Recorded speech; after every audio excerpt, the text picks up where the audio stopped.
जेव्हा तुम्ही दुसऱ्या लोकांना इंग्लिशमध्ये बोलताना पाहता तेव्हा तुम्हाला खूप छान वाटतं आणि स्वतःबद्दल कधी वाईट वाटतं की त्यांच्या एवढं चांगलं तुम्हाला इंग्लिशमध्ये बोलता येत नाही। परंतु असं का होतं माहिती आहे का? काही गैरसमज आहेत जे तुम्ही तुमच्या मनामध्ये निर्माण करून ठेवलेत आणि म्हणून तुम्हाला इंग्लिशमध्ये बोलता येत नाही। अशी टोटल फक्त 5च कारणं आहेत ज्यामुळे तुम्हाला इंग्लिशमध्ये बोलता येत नाही। ती 5 कारणं कोणती आहेत तेच आपण या व्हिडिओमध्ये थोडक्यात पाहणार आहोत। त्याच्यातलं सर्वात पहिलं कारण म्हणजे तुम्हाला असं वाटतं की जर तुम्ही इंग्लिशमध्ये बोललात तर दुसरे लोक तुमच्यावरती हसतील। परंतु तुमचा हा गैरसमज खूप चुकीचा आहे, कारण ज्यांना खरंच छान पद्धतीने इंग्लिशमध्ये बोलता येतं त्यांच्याशी जर तुम्ही इंग्लिशमध्ये बोलायला लागलात आणि भलेही जर तुमचं इंग्लिश हे तोडकं मोडकं असेल तर ते लोक तुम्हाला कधीच हसणार नाहीत। त्यांचं लक्षही तुमच्या इंग्लिशवरती नसतं, तर तुम्हाला त्यांना कोणता मुद्दा सांगायचा आहे या मुद्द्यावरती त्यांचं लक्ष असतं। परंतु जर तुम्ही तुमच्या मित्रमैत्रिणींसोबत किंवा घरामध्ये किंवा गावामध्ये इंग्लिशमध्ये बोलायला लागलात जिकडे सर्व लोक मराठीमध्ये बोलतात तर ते लोक तुमच्यावरती हसतील। तर तुम्हाला हा फरक समजला पाहिजे की कोणासमोर इंग्लिशमध्ये बोलायचं आणि कोणासमोर नाही ते। त्यानंतर सर्वात दुसरं कारण म्हणजे तुम्हाला इंग्लिशची खूप सारी भीती वाटते।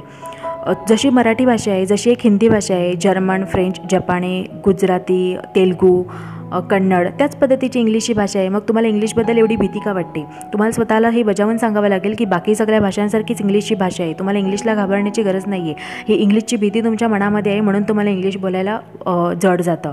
त्यानंतर तिसरं कारण म्हणजे तुम्हाला असं वाटतं की दुसऱ्यांना छान पद्धतीने चांगल्या पद्धतीने इंग्लिश बोलता येतं आणि त्यांच्या एवढं चांगलं इंग्लिश तुम्हाला बोलता येत नाही। परंतु तुम्हाला माहिती आहे की भरपूर सारे मराठीमध्ये शिकलेले जे विद्यार्थी आहेत ते पण आज छान पद्धतीने इंग्लिशमध्ये बोलू शकतात। त्याचं कारण फक्त एवढंच आहे की त्यांनी थोडीशी मेहनत आणि प्रयत्न करून ते इंग्लिश शिकलेले आहेत। मग जर प्रयत्न आणि मेहनत करून जर ते इंग्लिश शिकू शकतात तर तुम्ही का नाही मेहनत आणि प्रयत्न करून इंग्लिश शिकू शकता?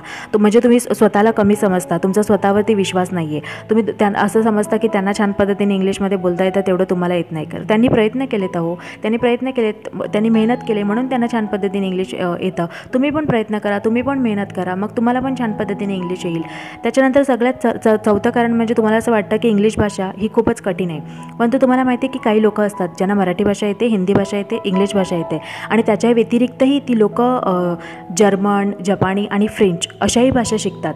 मग या भाषा ज्या फक्त त्या देशामध्येच वापरल्या जातात तरीही लोक प्रयत्न करून जर्मन, जपानी आणि फ्रेंच भाषा शिकू शकतात, त्यांना त्या भाषा कठीण नाही वाटत। मग तुम्हाला इंग्लिश भाषा ही का कठीण वाटते? जर लोक जर्मन, जपानी आणि फ्रेंच भाषा शिकू शकतात तर तुम्हाला इंग्लिश भाषा एवढी का कठीण वाटते? हे होतं चौथं कारण। तुम्हाला इंग्लिश भाषा ही असं वाटते की खूप कठीण आहे, परंतु लोक जर त्या भाषा शिकू शकतात तर तुम्ही पण इंग्लिश चांगल्या पद्धतीने शिकू शकता।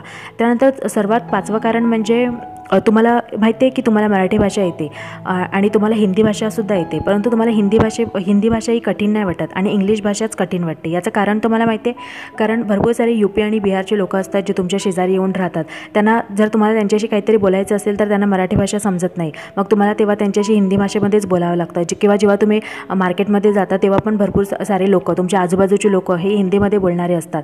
त्यामुळे तुम्हाला हिंदी भाषेबद्दल तुमच्या मनामध्ये खूप सारा परिचय झालेला आहे हिंदी भाषेबद्दल, त्यामुळे तुमच्या मनामध्ये हिंदी भाषेबद्दल भीती नाही आहे। परंतु ही गोष्ट इंग्लिशला लागू होत नाही। तुमच्या आजूबाजूची लोक किंवा तुम्ही जिकडे मार्केटमध्ये जाता तिकडे इंग्लिशमध्ये लोक बोलत नाही आहेत किंवा सहज इंग्लिश आपल्या आजूबाजूला तुमच्या आजूबाजूला इंग्लिशमध्ये बोलणारी नाही आहेत, त्याच्यामुळे इंग्लिश भाषेबद्दल तुमच्या मनामध्ये भीती निर्माण झाली आहे। जर तुमच्या आजूबाजूला जसे हिंदी बोलतात तसेच जर तुमच्या आजूबाजूला इंग्लिश बोलणारे लोक असते तर कदाचित तुमच्या मनामध्ये तेवढी इंग्लिशबद्दल भीती नसती।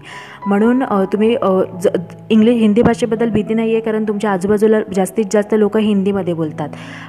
आजूबाजूचे लोक इंग्लिशमध्ये बोलत नाहीत म्हणून काय झालं? म्हणून तुम्ही काय इंग्लिशला घाबरणार का? तुमच्या मनातून तुम्हाला इंग्लिशची भीती काढून टाकावी लागेल। जर तुमच्या आजूबाजूचे लोक असते इंग्लिशमध्ये बोलणारे तर तुम्ही छान पद्धतीने बोलू शकला असतात। फक्त एवढाच फरक आहे, म्हणून तुम्हाला तुमच्या आजूबाजूचे लोक जे सहज इंग्लिशमध्ये बोलत नाहीत म्हणून तुम्हाला इंग्लिश भाषेबद्दल भीती वाटते। ही भीती तुमच्या मनातून जर तुम्ही काढून टाकली तर तुम्ही छान पद्धतीने इंग्लिश बोलू शकता, छान पद्धतीने इंग्लिश वाचू शकता आणि सगळ्यांसारखं जे इतर छान पद्धतीने इंग्लिश बोलू शकतात त्यांच्यासारखं तुम्ही पण बोलू शकता। तर हे सगळे गैरसमज तुम्ही तुमच्या मनातून काढून टाका, मग तुम्ही छान पद्धतीने इंग्लिश बोलाल।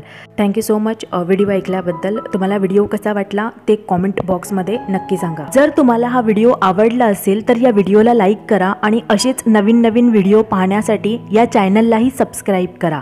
चला भेटूया पुन्हा पुढच्या व्हिडिओमध्ये, तोपर्यंत बाय बाय।